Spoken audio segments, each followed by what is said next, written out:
The dust-streaked woman standing in front of Cole Vance's chestnut mare looked like she had walked through hell itself, her dress torn at the hem and her face sunburned raw. But her green eyes burned with a determination that made him pull his horse to a complete stop on the trail leading into Nebraska City. "I need passage west," she said, her voice hoarse but steady. "I can work. I can cook, mend, tend horses, whatever you need. Just get me to California." Cole pushed his hat back and studied her. It was August of 1869, and the Transcontinental Railroad had been completed just 3 months prior. But plenty of folks still traveled by wagon train or hired guides to take them across the remaining wild stretches.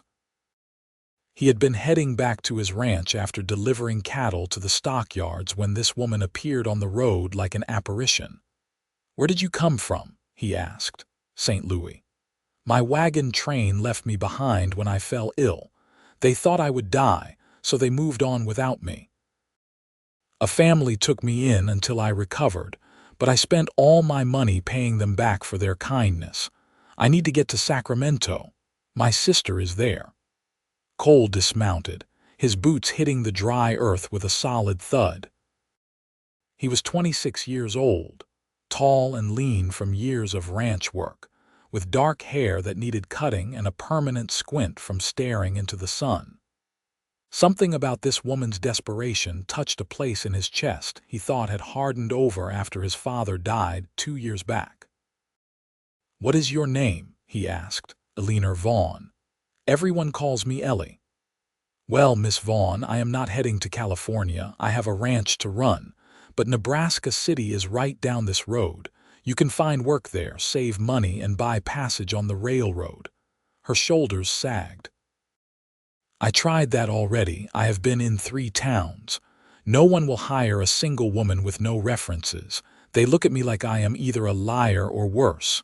Please, I am a hard worker. I can prove it." Cole rubbed the back of his neck. He should ride on. He had 1,000 things waiting for him at the ranch. His foreman, Miguel, was capable, but they were short-handed after 2 of the ranch hands left for the goldfields. He did not need complications, and this woman looked like she could bring a wagon load of them. But something made him pause. Maybe it was the way she held herself despite obviously being exhausted. Maybe it was the memory of his own mother, who had died when he was 12, leaving his father to raise him and his sister alone until fever took her too. Maybe it was just that he was tired of being alone on his ranch with no one to talk to except cowboys who spent most evenings drunk or playing cards. "Stay here," he said, surprising himself. "I will give you reason." Ellie blinked. "What?" "My ranch. I need help. My housekeeper left last month to live with her daughter in Omaha. The place is a disaster. If you can cook and clean and keep things running, I will pay you fair wages. You can save up for your passage west. Stay 6 months, and I will personally escort you to California myself." She stared at him like he had just offered her the moon. "You are serious?" "I do not joke about my cooking situation. I have been living on burned beans and jerky for 4 weeks. If you can do better than that, you have got a job." A smile broke across her face, transforming her entirely. Despite the sunburn and the exhaustion, she was beautiful. Cole felt something shift in his chest, a warning bell that he promptly ignored. "When do I start?" she asked. "Right now. You can ride behind me. The ranch is about an hour from here." Ellie looked like she might cry from relief. Cole helped her up onto his horse, and she settled behind him, her arms wrapping tentatively around his waist. He tried not to notice how that felt, the warmth of another person after so much solitude. They rode in silence for a while, the prairie stretching out gold and endless on either side of them. The sun beat down mercilessly, but a breeze kept it bearable. Cole could feel Ellie's exhaustion in the way she eventually leaned against his back, her grip loosening as if she might fall asleep right there. "Don't fall off," he said. "I won't. I promise. Thank you, Mr. Vance. You have no idea what this means to me. Call me Cole. And you can thank me after you see the state of my kitchen." She laughed, a soft sound that made him smile despite himself. The ranch appeared as they crested a low hill. It was not much to look at from a distance, just a sprawling single-story house built from lumber and stone, a large barn, several corrals, and a bunkhouse for the hands. But it was his, built by his father, and now his responsibility. 300 acres of grazing land, a small herd of cattle, and a dozen horses that were his pride and joy. Miguel spotted them first, riding out from the barn on his gray gelding. He was a stocky man in his 40s with a thick mustache and eyes that missed nothing. "Boss," he called. "Who is this?" "New housekeeper," Cole said. "Miguel, meet Miss Ellie Vaughn. Ellie, this is Miguel Reyes, my foreman and the man who actually keeps this place running." Miguel's eyebrows rose, but he tipped his hat politely. "Welcome, Miss Vaughn." "Thank you," Ellie said softly. Cole helped her down from the horse, steadying her when she swayed on her feet. "When did you last eat?" "Yesterday morning. Some bread and cheese," he swore under his breath. "Miguel, have someone tend to my horse. I am taking Miss Vaughn inside." The house was indeed a disaster. Dishes piled in the dry sink, dust covering every surface, clothes strewn over chairs, and a general sense of bachelor chaos that made Cole wince seeing it through her eyes. But Ellie just looked around and nodded. "I have seen worse," she said. "Do you have food stores? Pantry is through there. Help yourself to whatever you need. I will show you to your room first. You need to rest." "I should start working." "You should start by not collapsing. Come on." He led her down a short hallway to a small bedroom that had been his sister's before she married and moved to Kansas. It was dusty but intact, with a narrow bed, a washstand, and a window that looked out over the prairie. "This is yours. There is a pump out back for washing. I will have Miguel bring in water for a bath if you want." Ellie's eyes filled with tears. A bed. A real bed. Cole felt something twist in his chest. "How long have you been on the road?" 3 weeks since the wagon train left me. Before that, 2 months traveling from St. Louis. "Get some rest. We can talk about everything else tomorrow," but she shook her head. "I will rest for an hour. Then I am cooking dinner. You hired me to work and I will earn my keep." He wanted to argue, but the stubborn set of her jaw told him it would be pointless. "1 hour. Then I will come check on you." Cole left her and went to find Miguel, who was in the barn checking on a mare that was due to foal any day. The foreman looked at him with undisguised curiosity. "You picked up a stray?" Miguel asked. "She needs work. We need help. It makes sense. She is pretty." "That has nothing to do with it." Miguel's expression said he did not believe that for a second, but he had the wisdom not to push. "The boys will be respectful or they will answer to me. I know. That is why I trust you." Cole spent the next hour doing the work that never ended on a ranch, checking fences, examining the cattle for signs of illness, and discussing with Miguel which horses were ready to be broken and sold. But his mind kept drifting back to the woman in his house, wondering what her story really was and why helping her felt so right. When he returned to the house, the smell of cooking meat and onions hit him like a punch. His stomach growled fiercely. He found Ellie in the kitchen, her hair tied back, sleeves rolled up, working at the stove with focused intensity. She had found his meager supplies and somehow created something that smelled like heaven. "You are supposed to be resting," he said. "I rested. Now I am working. Sit down. This will be ready in a few minutes." Cole obeyed, settling at the rough-hewn table and watching her move around his kitchen with surprising efficiency. She had already cleaned the dishes and wiped down the surfaces. The transformation was remarkable. "How many people am I cooking for?" she asked. "Tonight, just us." The hands eat in the bunkhouse usually. Miguel's wife, Rosa, cooks for them. But if you are willing, they would probably appreciate your cooking too. I am willing to do whatever you need. She served him a plate of fried steak, potatoes, and onions with a side of beans that were not burned for once. Cole took a bite and nearly groaned. "You can stay as long as you want," he said. Ellie laughed, finally sitting down with her own plate. "It is just food." "It is not just food. It is proof that civilization still exists." They ate in comfortable silence for a while.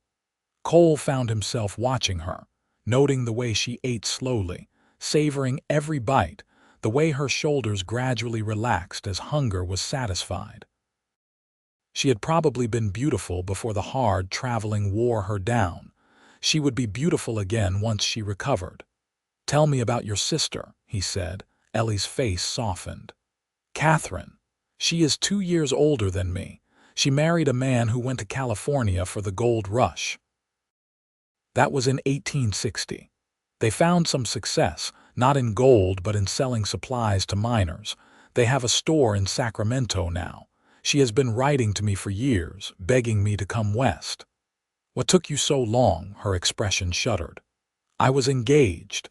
My fiancé did not want to leave Missouri. We were supposed to marry last year, but he called it off 3 months before the wedding. He met someone else, someone whose father could give him a better business opportunity. My parents were so ashamed. They could barely look at me. Catherine sent me money for passage west and told me to start over. So here I am." The bitterness in her voice was understandable. Cole felt a surge of anger at a man he had never met, someone who could hurt this woman and leave her to pick up the pieces. "His loss," Cole said. Ellie met his eyes, surprised. "You do not even know me." "I know you have got more courage than most men I have met. You have been traveling for months, got abandoned, and you are still fighting. That counts for something." She blushed, looking down at her plate. "Thank you." After dinner, Ellie insisted on cleaning up despite Cole's protests. He finally left her to it and went out to check on the evening chores. Miguel caught him near the barn, a knowing look on his weathered face. "Rosa wants to meet her tomorrow," Miguel said. "She is curious about the woman who has you looking like a kicked puppy." "I do not look like anything," Cole protested. "Sure, boss, whatever you say." That night, Cole lay in his bed listening to the unfamiliar sounds of someone else in the house. Soft footsteps, the creak of floorboards, the whisper of fabric. It had been so long since the house felt lived in. His father had died in the winter of 1867, pneumonia taking him quickly despite Cole's desperate attempts to save him. His sister, Sarah, had stayed for a few months after the funeral, but then married her sweetheart and left Cole alone with the ranch and memories. He had convinced himself he was fine with solitude. Now, after just a few hours of Ellie's presence, he realized how starved he had been for company. This was dangerous. She was leaving in 6 months. He could not let himself feel anything beyond gratitude for her help. But as he drifted off to sleep, it was her smile he saw behind his closed eyes. The next morning, Cole woke to the smell of coffee and bacon. He dressed quickly and found Ellie already in the kitchen, looking considerably better after a full night's sleep. Her blonde hair was braided neatly, and though her dress was still worn, she had mended the tears and looked almost presentable. "Good morning," she said cheerfully. "I hope I did not wake you." "You did, but I am not complaining. Is that bacon and eggs and biscuits? Sit." They fell into an easy routine over the next few weeks. Ellie transformed the house, cleaning every corner, mending clothes, organizing the chaos that Cole had been living in. She cooked 3 meals a day, and even the ranch hands began finding excuses to come up to the main house around meal times, drawn by the smells and the promise of real food. Rosa, Miguel's wife, took to Ellie immediately. She was a warm woman in her 50s who had been worried about Cole living alone. She started coming up to the house in the afternoons, and Cole would often find the two women working together, talking and laughing in a mix of English and Spanish. Ellie fit into the rhythm of ranch life like she had always been there. She learned the names of all the horses, started helping with the vegetable garden Rosa had planted behind the house, and even began learning how to handle chickens after Cole bought a dozen hens from a neighbor. Cole found himself inventing reasons to be near the house during the day. He would come in for water and stay to talk. He would offer to help with heavy lifting and linger over coffee. He told himself it was just nice to have company, but he knew he was lying. He was falling for her. It happened in small moments. The way she hummed while working, old songs he did not recognize. The way she laughed at his terrible jokes. The way she sat on the porch in the evenings, watching the sunset with such contentment on her face. The way she listened when he talked about the ranch, about his plans and dreams, like she genuinely cared. One evening in early September, about a month after Ellie's arrival, Cole found her in the barn. She was brushing down his favorite horse, a black gelding named Midnight, talking to the animal in a soft voice. "You are good with horses," Cole said, leaning against the stall door. Ellie jumped, then laughed at herself. "You startled me, and thank you. My father had horses back in Missouri. I grew up around them. You miss home." She was quiet for a moment, her hand moving in long strokes down Midnight's neck. "I miss what home was before everything fell apart, but I do not miss the person I was there, always trying to fit into what everyone expected. Here I can just be myself." "And who is that?" She turned to face him, and in the dim light of the barn, her eyes looked very green. "I am still figuring that out." Cole stepped closer without meaning to. There was something magnetic about her, drawing him in despite every logical reason to keep his distance. "I like who you are now, Cole." She said his name softly, almost a warning. "I know, 6 months, California, your sister, I know. I have to go. I cannot stay here forever. Catherine is waiting for me and I need to build a new life. I understand." But neither of them moved. The air between them felt charged, heavy with things unsaid. Finally, Ellie broke eye contact and went back to brushing the horse. "Rosa is teaching me to make tamales tomorrow," she said, her voice determinedly light. "You will have to tell me if they are any good." Cole took the hint and stepped back. "I am sure they will be perfect." He left the barn before he could do something stupid like kiss her, but the thought had been there, strong and insistent, and he knew it would not be the last time. The autumn weeks passed in a golden haze of work and quiet companionship. Cole had never been happier, and that terrified him. Ellie was saving her wages carefully, counting them each week and setting them aside in a small tin box she kept in her room. He had seen it once when helping her move a heavy trunk, and the sight of it had felt like a knife to the chest. She was leaving. She had always been clear about that. He had no right to feel betrayed by her plans. In mid-October, trouble arrived in the form of 3 men on horseback.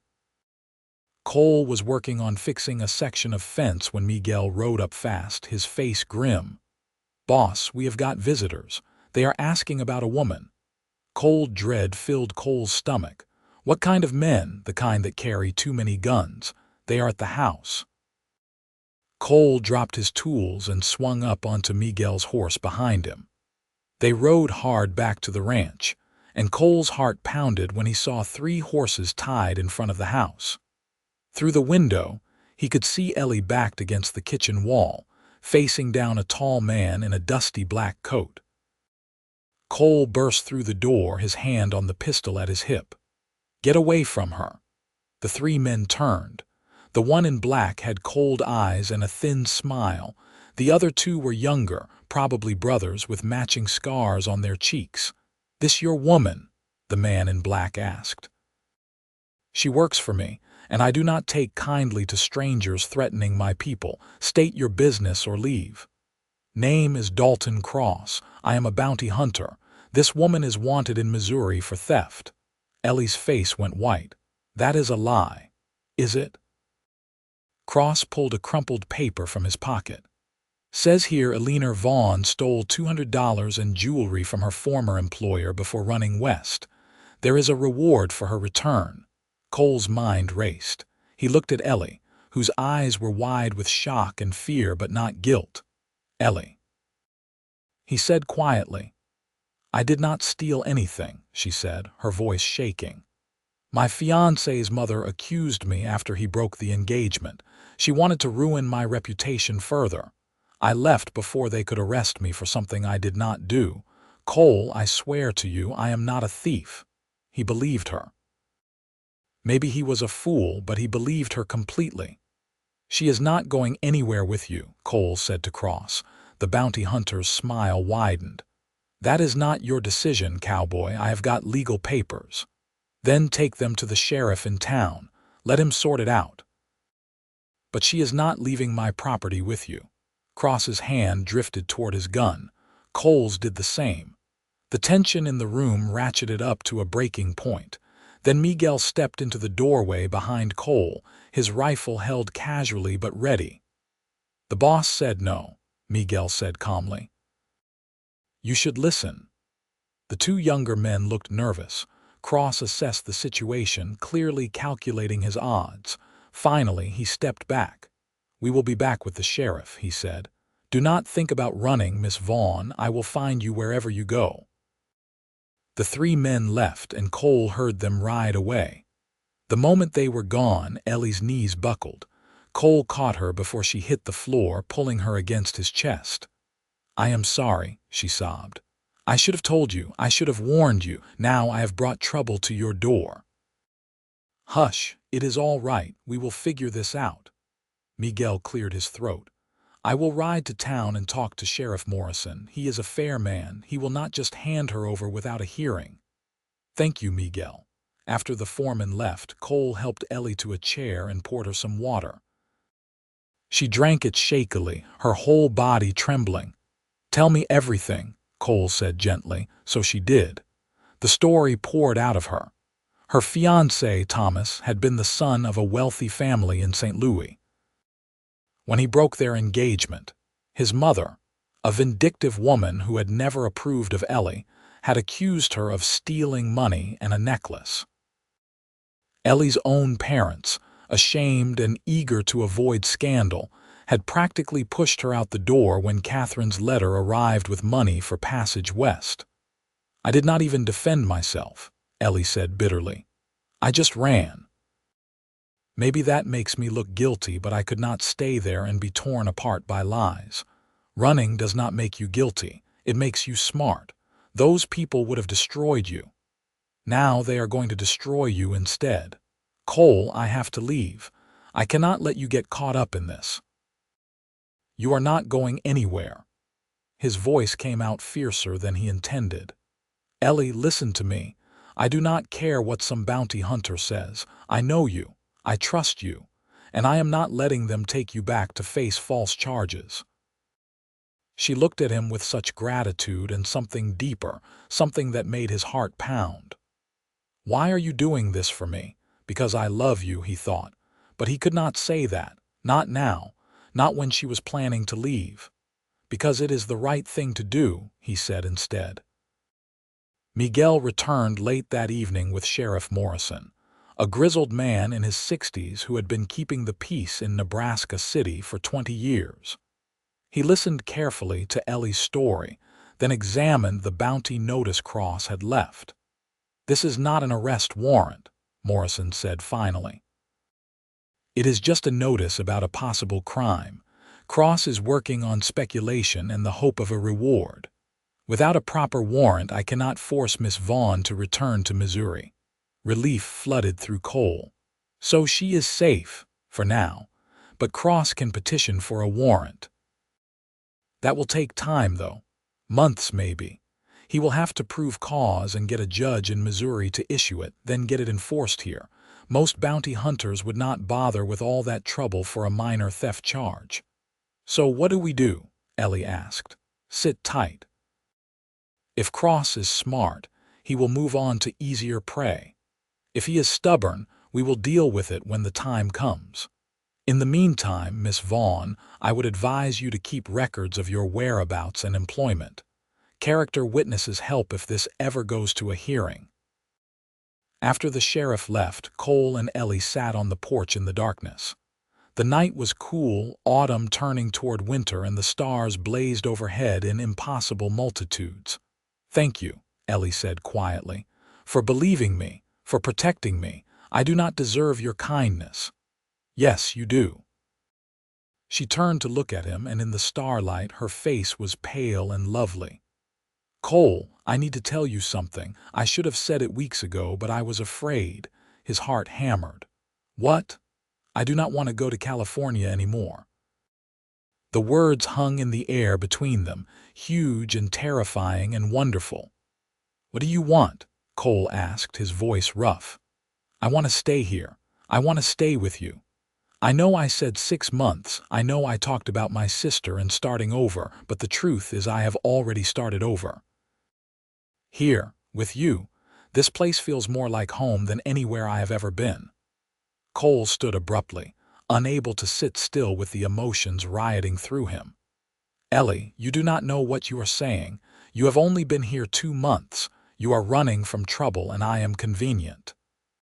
She stood too, moving close to him. "Is that really what you think? That this is just convenience?" "I do not know what to think. I just know I cannot be the second man who makes you give up your dreams. You are not taking anything from me. I am choosing this. I am choosing you if you will have me." He stared at her, searching her face for any sign of doubt or obligation, but all he saw was certainty and something that might have been love. "I have been half in love with you since you bullied me into eating breakfast that first morning," Cole said roughly. "But I did not say anything because you were leaving. If you stay, Ellie, if you really stay, I will spend every day trying to deserve you. You already do." He kissed her then, pulling her close and pouring every ounce of feeling into it. She kissed him back with equal fervor, her arms wrapping around his neck, and for the first time in years, Cole felt complete. When they finally broke apart, both breathing hard, Ellie laughed.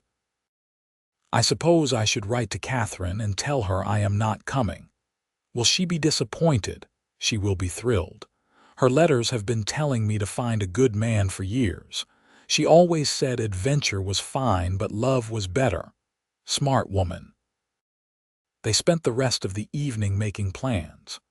Cole wanted to marry her right away, but Ellie insisted they wait at least a few more months, both to make sure this was real and to give the bounty hunter situation time to resolve. "I will not have our wedding shadowed by that," she said firmly. Cole agreed, though it killed him to wait. Still, there was something sweet about the courtship that followed. He brought her flowers from the prairie, taught her to ride properly, took her into town on Saturdays for shopping and church. They held hands on the porch in the evenings and talked about everything and nothing. Rosa and Miguel were delighted. The ranch hands were pleased to see their boss happy. Even the horses seemed to sense the change in atmosphere, becoming gentler and more cooperative. But the shadow of Dalton Cross lingered. He had not returned, but Cole knew men like that did not give up easily. He started keeping a closer watch on the roads leading to the ranch and made sure someone was always near the house when he had to be out working the far pastures. In late November, Cross made his move. Cole and Miguel were out checking the herd when they saw smoke rising from the direction of the house. They rode back at a gallop, fear driving spurs into Cole's sides. The house was not on fire, but the barn was. Flames leaped from the hay loft, and the horses inside were screaming. Cole threw himself off his horse and ran toward the barn, but Miguel grabbed him. "It is a trap, boss. Look." Miguel pointed to the house. Through the window, Cole could see Cross holding Ellie, a gun to her head. Rage unlike anything he had ever known filled Cole's veins. He started toward the house, but Miguel held him back. "Wait. Think. He wants you to charge and stupid so he can shoot you and take her." Cole forced himself to breathe to think. The barn was a loss, but the horses could be released from the outside corrals. Cross was smart, using the fire as a distraction, but he had made one mistake. He had done this in daylight, and Cole's ranch hands would have seen the smoke. Sure enough, within minutes, 4 cowboys came riding in from different directions. Cross saw them through the window, and Cole saw his expression change from confidence to concern. "Cross," Cole shouted. "Let her go, you are surrounded. There is no way out of this." The front door opened and Cross emerged, holding Ellie in front of him like a shield. She looked terrified but unharmed. "I am taking her, Vance. You can let me go or I can shoot her right here. If you hurt her, you will not live long enough to regret it." Big words from a cowboy. Then several things happened at once. Rosa appeared from the side of the house with a cast iron pan and swung it at Cross's head. He turned at the last second, and the blow caught him on the shoulder instead. His grip on Ellie loosened. She stomped on his foot and threw herself forward out of his reach. Cole drew his gun and fired, not to kill but to disarm. The bullet hit Cross's gun hand, sending his pistol flying. Cross fell to his knees, cursing and clutching his bleeding hand. Miguel and the ranch hands surrounded him, rifles trained. "You shot me," Cross gasped. "You are lucky I did not kill you," Cole said coldly. "Sheriff Morrison is going to love hearing about arson and kidnapping on top of your bounty hunting." He went to Ellie, pulling her into his arms. She was shaking but intact. Rosa bustled over, fussing and scolding in rapid Spanish. "I am all right," Ellie kept saying. "I am all right." But Cole could feel her trembling. He held her tighter, silently swearing that no one would ever threaten her again. Sheriff Morrison arrived within the hour, summoned by one of the hands. He took one look at the burning barn, the injured bounty hunter, and the witnesses and shook his head. "Cross, you have really done it this time. Arson and assault, maybe attempted kidnapping. You are going to jail for a long while." "She is a thief," Cross spat. "Even if she was, which I doubt, you had no right to burn a man's property and hold a woman at gunpoint. You are done." As Morrison led Cross away in chains, Cole finally felt the tension drain from his body. It was over. The threat was gone. The barn was a total loss, but the hands managed to save most of the equipment and all of the horses. Cole stood looking at the smoking ruins as the sun set, feeling exhausted and grateful in equal measure. Ellie came to stand beside him. "I am so sorry. This is my fault." "No, this is Cross's fault and he will pay for it." Cole took her hand. "But we are rebuilding. A better barn, stronger. Everything that bastard tried to destroy we will make better." She leaned her head against his shoulder. "We, always we, if you will still have me after all this." "Cole Vance, I would walk through fire for you. A little barn burning is not going to scare me off." He kissed her temple, breathing in the scent of her hair, smoke and lavender. "Marry me. Not in a few months now. As soon as we can get a preacher out here, I have waited long enough." Ellie pulled back to look at him, her eyes shining. "Yes. Yes, absolutely yes." They were married 2 weeks later in the rebuilt shell of the barn, with Miguel and Rosa standing as witnesses and every ranch hand and neighbor for 20 miles in attendance. Ellie wore a dress that Rosa and the other ranch wives had sewn together, white cotton with lace at the collar, and she looked so beautiful that Cole forgot how to breathe when she walked toward him. The preacher kept the ceremony short and sweet. When Cole kissed his bride, the assembled crowd cheered and threw handfuls of dried flowers. It was not fancy, but it was perfect. The winter that followed was the happiest of Cole's life. He and Ellie settled into married life with an ease that astonished him. She ran the household with cheerful efficiency, cooked meals that drew compliments from everyone, and at night, she would curl into his arms and they would talk for hours about their dreams and plans. They rebuilt the barn bigger and better, just as Cole had promised. They bought more cattle. They talked about starting a horse breeding program. Ellie wrote long letters to her sister, who responded with enthusiasm and an invitation to visit anytime. The rift with Ellie's parents remained, but she seemed at peace with it. "I have a new family now," she told Cole one evening. "You, Rosa, Miguel, everyone here. This is where I belong." In March of 1870, Sheriff Morrison brought news that Dalton Cross had been sentenced to 3 years in prison for arson. The charges against Ellie had been investigated and dismissed entirely. Her former fiancé's mother had been found to have lied about the theft in revenge for the broken engagement. Thomas himself had written a letter admitting the truth and apologizing to Ellie. "You are completely cleared," Morrison said. "Free and clear, Mrs. Vance." Ellie's relief was palpable. She thanked the sheriff profusely, then turned to Cole with tears streaming down her face. "It is really over," she whispered. "It is really over," he confirmed, holding her close. That summer, Ellie discovered she was pregnant. Cole received the news with a mixture of joy and terror. He wanted children desperately, but the idea of something happening to Ellie during childbirth made him cold with fear. "I will be fine," she assured him. "Rosa has delivered dozens of babies. We have the best help right here." "I cannot lose you," he said fiercely. "You will not, I promise." The pregnancy progressed smoothly. Ellie bloomed, her face gaining a glow that made her even more beautiful. Cole became insufferably protective, hovering over her and trying to prevent her from doing any heavy work. She tolerated it with good humor, teasing him about being a worried mother hen.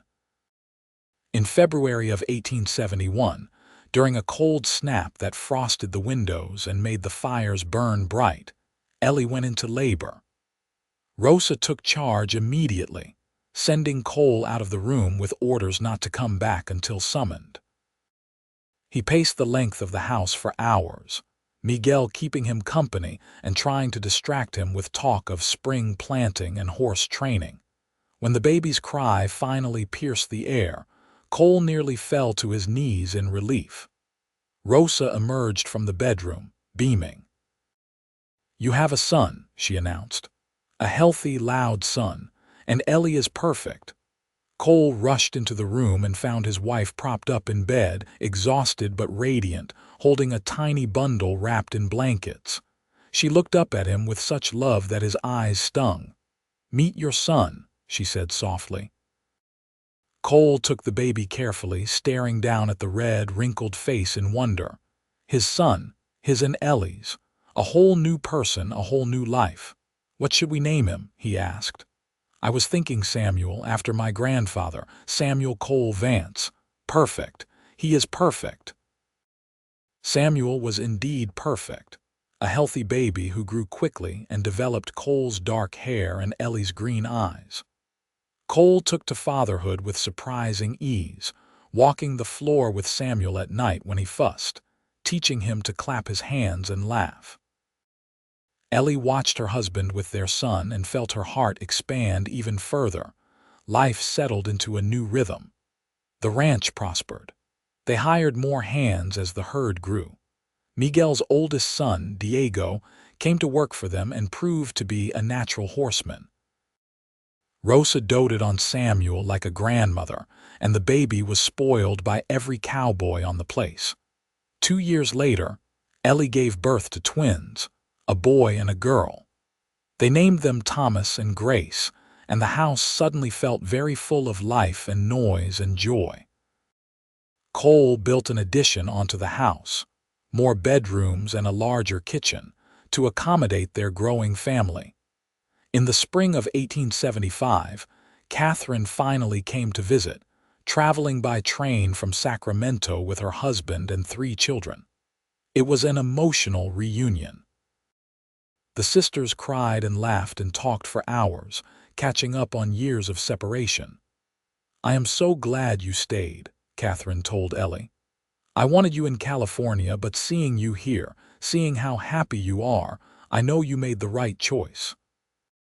"I found exactly what I needed," Ellie said, watching Cole play with all 5 children in the yard. "I found home." The years rolled on in a blur of seasons and growth. Samuel grew tall and serious, taking after his father's quiet strength.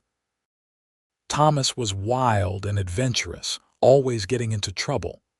Grace was gentle and clever, wrapping everyone around her little finger. In 1877, Ellie gave birth to another daughter, whom they named Catherine after her sister, and in 1880, one final son arrived whom they called James. The ranch expanded to over 1,000 acres. Cole's horse breeding program became renowned throughout Nebraska and beyond. Ellie became known for her hospitality, and the Vance Ranch was a place where travelers knew they could find a meal and a friendly welcome. Miguel and Roser remained their closest friends and most trusted advisors. Diego married a girl from town and built a house on the ranch property, starting his own family. The ranch became not just a business but a community, a place where people came together and built lives. Through it all, through the hard years and the prosperous ones, through droughts and harsh winters and all the challenges that life on the frontier brought, Cole and Ellie remained devoted to each other. They still sat on the porch in the evenings when they could steal a moment of peace, holding hands and watching the sunset paint the prairie in shades of gold and crimson. "You ever regret it?" Cole asked one evening in the summer of 1885. They were both in their 40s now, their children ranging from Samuel at 14 to James at 5. Not going to California, not seeing what life might have been like there, Ellie looked at him in surprise. "Not for a single moment." "Cole, that day you stopped on the road and told me to stay, you gave me everything I did not even know I wanted. A home, a family, a love that has been the foundation of my whole life. How could I regret that? I was afraid you might wonder what if. The only what if I ever think about is what if I had not offered to work for Passage West that day. What if you had ridden past me? What if I had never met you? Those thoughts terrify me because I cannot imagine my life without you in it." Cole pulled her close, kissing her softly. "I love you, Ellie Vance. I have loved you since the day you bullied me into eating proper breakfast," she laughed. "And I love you, you stubborn cowboy who would not take no for an answer." In the autumn of 1890, they celebrated their 20th wedding anniversary with a party that brought friends and family from across 3 states. Samuel was 19, courting a schoolteacher from town. Thomas and Grace were 17, both strong and healthy and preparing to make their own ways in the world. Catherine was 13, already showing signs of her mother's beauty and practical nature. James was 10, the baby of the family and thoroughly spoiled by his older siblings. Cole looked around at the gathered crowd, at the life he and Ellie had built together, and felt overwhelmed with gratitude. The dusty, desperate woman on the road all those years ago had become his entire world. She had transformed not just his house but his heart, filling the lonely, empty spaces with love and laughter and purpose. As the party wound down and guests began departing, Cole found Ellie in the kitchen, finishing the last of the cleaning. He wrapped his arms around her from behind, resting his chin on her shoulder. "Leave it, come to bed. In a minute, I am almost done. Ellie, it can wait until morning." She turned in his arms, smiling up at him. "You are right, it can wait." They walked through their house, past the children's rooms where soft breathing indicated sleep, past the photographs on the walls that documented 20 years of memories, to their own bedroom. The window was open, letting in the cool night air and the sounds of the prairie, crickets and wind and the distant call of an owl. "You remember what you said to me that first day?" Ellie asked, settling into bed beside him. "Stay here, I will give you reason." "I remember. Best decision I ever made. You gave me so many reasons, Cole, a lifetime of reasons, and I would choose you again and again in every life, in every version of our story."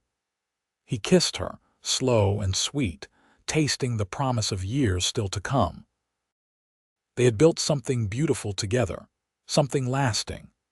A love forged in the Wild West, tested by fire and hardship and proven stronger than any challenge. Outside, the stars wheeled overhead in their eternal dance, and the prairie stretched out endless and free. Inside the house on the Vance ranch, two people who had found each other against all odds slept peacefully, wrapped in each other's arms, surrounded by the life and love they had created together. Samuel married his schoolteacher, Rebecca, in 1893, and they built a house on the northern edge of the ranch property. By 1895, Cole and Ellie were grandparents to two beautiful grandchildren, a boy named after Cole and a girl named after Ellie. Watching his son become a father made Cole deeply nostalgic for those early years with his own children. Thomas decided ranching was not for him and went east to study engineering. He wrote long letters home about bridges and buildings and the future of American infrastructure. Cole did not fully understand his son's passion, but supported it wholeheartedly. Grace married Diego's younger brother, Antonio, in a wedding that joined two families who had been intertwined for decades. They took over managing the horse breeding program, bringing fresh ideas and boundless energy to the work. Catherine, their second daughter, surprised everyone by announcing her intention to become a doctor. It was 1896, and while female physicians were no longer unheard of, they were still rare enough to cause comment. Cole and Ellie supported her completely, helping her apply to medical colleges and scraping together the tuition money. "She gets her determination from you," Cole told Ellie as they waved Catherine off on the train to Chicago. "And her stubbornness from you," Ellie replied, wiping tears from her eyes. James, their youngest, remained at home and showed signs of becoming a rancher like his father. He was 17 in 1897, tall and strong, with an easy way with horses and cattle. Cole began teaching him the intricacies of ranch management, passing on the knowledge his own father had given him. As the century drew to a close, Cole and Ellie found themselves entering a new phase of life. They were in their 50s, their children grown or nearly so, the ranch running smoothly under multiple capable hands. They had more time for each other again, reminiscent of those early days when it had been just the two of them against the world. They took trips together, visiting Catherine in Chicago, Thomas in New York, taking the train to California to finally meet Ellie's sister face to face on her own territory.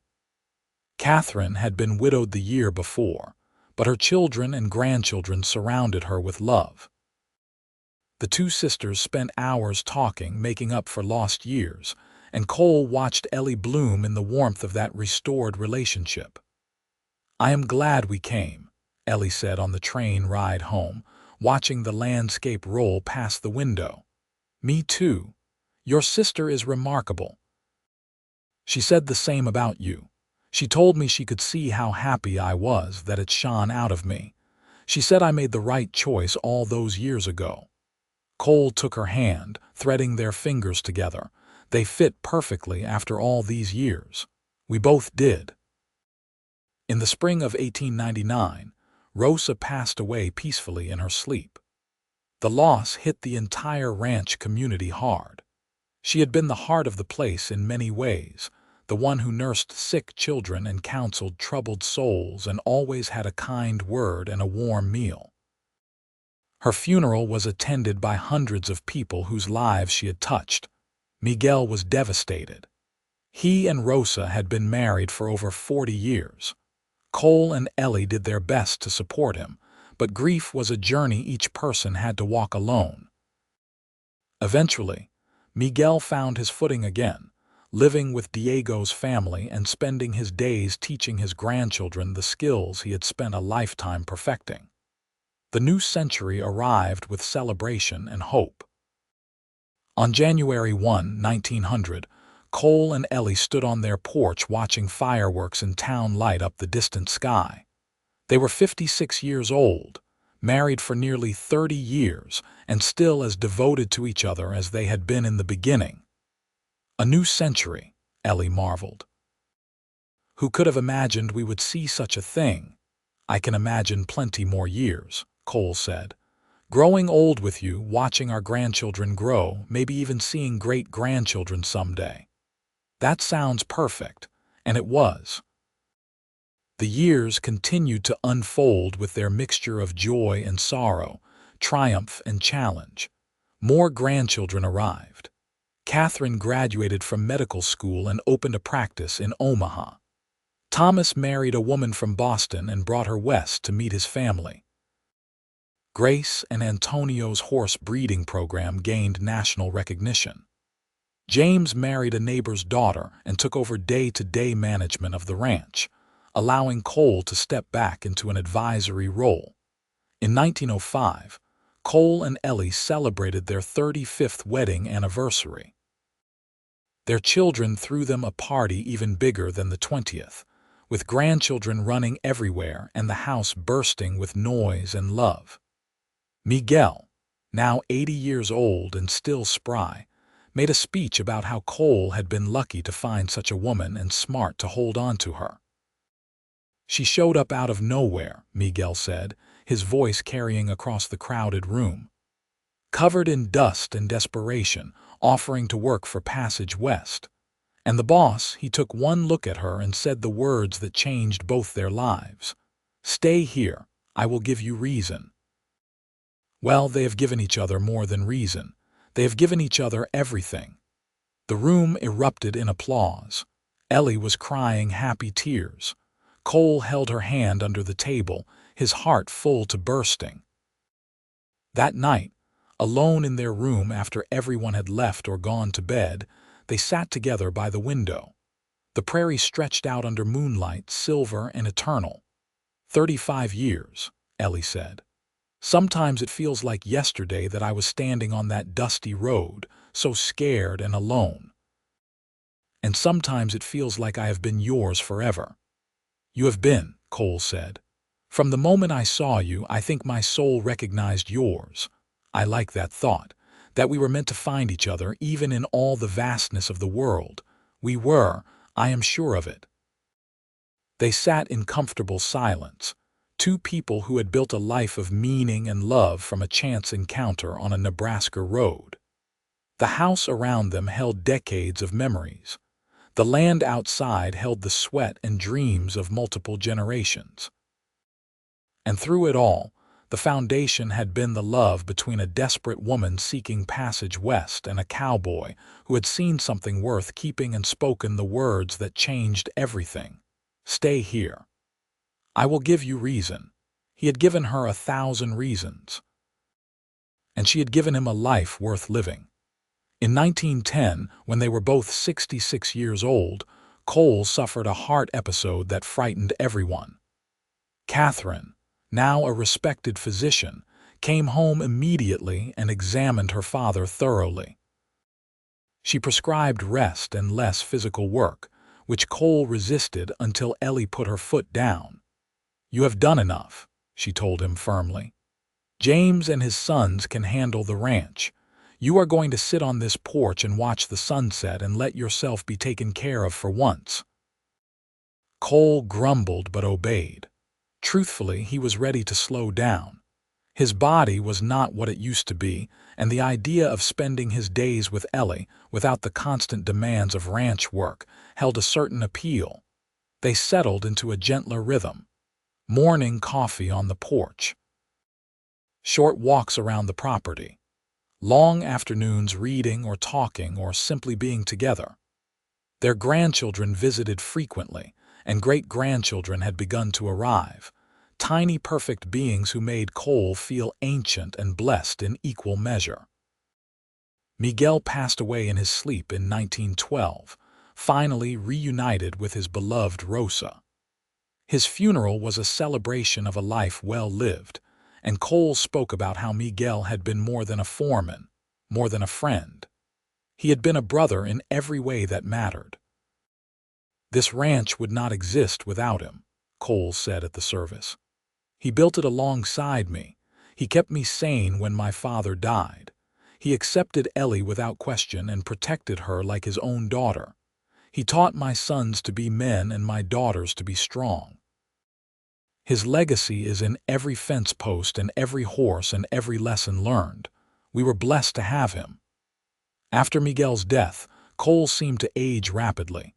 He became quieter, more introspective, but his love for Ellie never dimmed. If anything, it intensified, as if he was aware that time was becoming precious. In 1915, they celebrated their 45th anniversary. It was a smaller gathering this time, just immediate family and a few close friends. Cole could not walk far anymore, and Ellie had developed arthritis that made her hands ache. But they still held each other close, still laughed at private jokes, still looked at each other with the same love that had blazed to life on a dusty road so many years before. 45 years, Cole marveled. "I have loved you for 45 years, Ellie Vaughn, and I will love you for whatever time we have left. And beyond," Ellie said. "I will find you in the next life and the one after that and all the ones that follow." On a warm evening in June of 1916, Cole and Ellie sat on their porch as the sun set in a blaze of orange and gold. They were holding hands, as they had done thousands of times before. The prairie grass rippled in the breeze, and somewhere in the distance, cattle lowed peacefully. "Do you remember the sunset the night I asked you to marry me?" Cole asked. "After the barn burned, I remember everything about that night, the smoke smell, the fear, the overwhelming relief that you were safe, and the certainty when you asked me that I would say yes. That I had to say yes because you were my future. You were mine too, you still are, always." They sat in silence as darkness fell and the stars emerged, the same stars that had witnessed the beginning of their love story, the countless days and nights of their marriage, the building of a life and a legacy. The house behind them held 4 generations of family. The land around them bore the mark of their labor and dreams. And through it all, constant as the North Star, had been their love for each other. Cole died peacefully in his sleep 2 months later, Ellie beside him as she had been for 46 years. She woke to find him still and cold, his face peaceful, and though her heart shattered, she was grateful that he had not suffered, that he had gone gently into whatever came next. The funeral was enormous. People came from across the state and beyond to pay respects to a man who had lived with honor, who had built something lasting, who had loved fiercely and well. Samuel spoke about his father's strength. Catherine spoke about his kindness. Thomas spoke about his wisdom. Grace spoke about his laughter. James spoke about his integrity. And Ellie, though grief nearly choked her, stood and spoke about his love. "He saw me when I was invisible," she said, her voice breaking. "He believed in me when I had stopped believing in myself. He gave me a home when I was lost. He gave me a family when I was alone. He gave me 46 years of the most precious love I could have imagined. He kept his promise. He gave me reason to stay, and I never regretted a single moment." Ellie lived for 3 more years. She stayed in the house she and Cole had built, surrounded by her children and grandchildren. She told stories about the early days, about how they met, about building the ranch, about all the adventures and challenges they had faced together. She wanted the younger generations to know their grandfather not just as an old man, but as the vital, passionate person he had been. On a spring morning in 1919, Ellie Vance passed away quietly, sitting in her chair on the porch overlooking the prairie she had come to love so deeply. She was 75 years old. In her lap was a letter she had been writing to Catherine, and her last words on the page were about Cole, about how much she missed him and how ready she was to see him again. They buried her beside him on a hill overlooking the ranch, under a cottonwood tree they had planted together 40 years earlier. The headstones were simple. Cole Vance, 1843–1916, beloved husband and father. Ellie Vance, 1844–1919, beloved wife and mother. But the words could not capture the depth of what they had meant to each other, the love that had sustained them through nearly half a century of life together.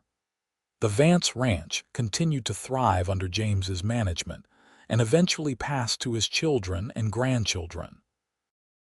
It remained in the family for generations, a testament to what Cole and Ellie had built. The story of how they met became family legend, told and retold at gatherings, embellished and refined until it took on the quality of myth. But at its heart, the story was simple and true. A woman alone and desperate, offering to work for passage west. A cowboy who saw something worth saving and spoke 4 words that changed both their lives. "Stay here, I will give you reason." And from that moment of connection on a dusty Nebraska road, a love story had unfolded that would echo through time. A reminder that sometimes the greatest adventures come not from going where you planned, but from staying where you are needed and building something beautiful with the person who sees you for who you truly are.